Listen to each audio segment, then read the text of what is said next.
la fin de l'Antiquité romaine, le terme reliure désignait l'entièreté des opérations de production d'un livre, intervenant juste après le travail d'impression.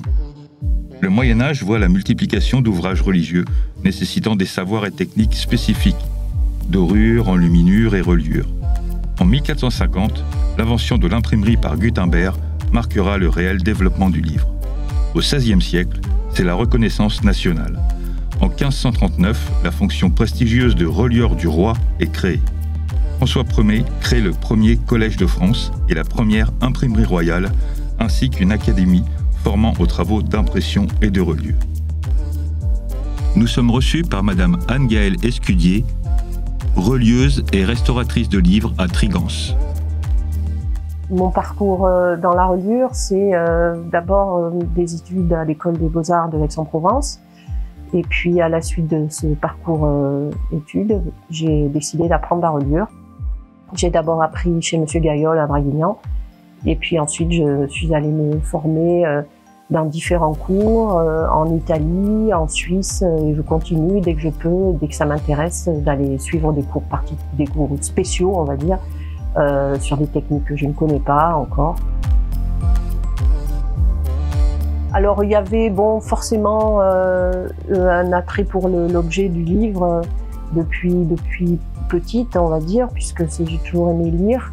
Et puis ensuite le fait que dans mon travail artistique, j'avais une recherche autour de cet objet-là aussi pour m'en servir, pour m'exprimer en fait.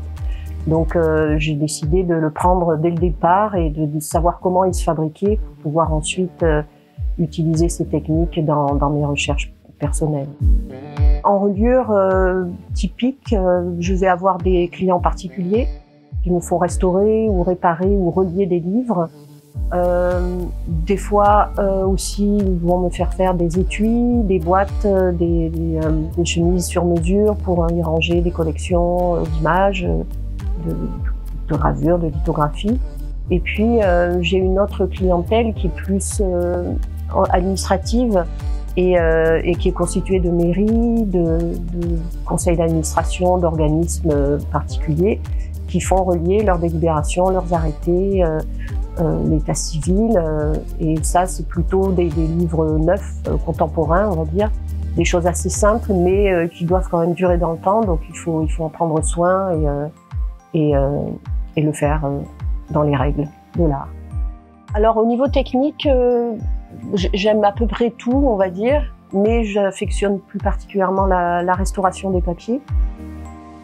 Et du coup, j'aime beaucoup plus la matière papier, en fait. C'est vraiment une matière qui me plaît beaucoup. Il y a un toucher, et puis il y a une variété infinie de qualités de papier qui est très intéressante, fabriquée dans différents pays, avec différentes matières. Et c'est un monde vraiment énorme, qui a tendance à se rétrécir malheureusement, mais qui est toujours très vivant. Voilà, le papier vit toujours et c'est une belle matière. L'artisanat d'art, c'est devenu un label, voilà, pour différencier certaines façons de travailler par rapport à d'autres.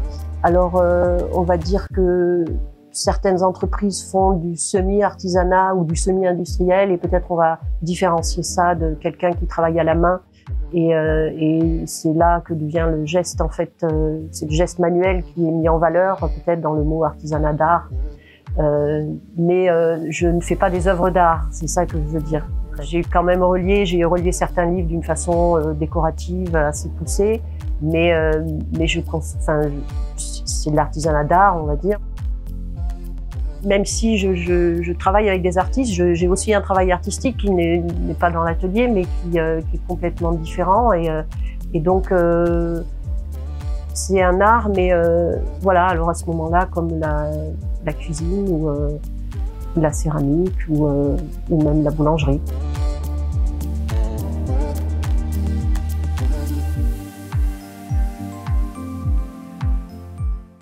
J'ai restauré il y a quelques années pour les archives départementales des Alpes de Haute-Provence un livre sur la juridiction du début du XVe. Disons qu'un livre peu postérieur au début de l'imprimerie, donc quelque chose un ouvrage très ancien et c'est plutôt sérieux.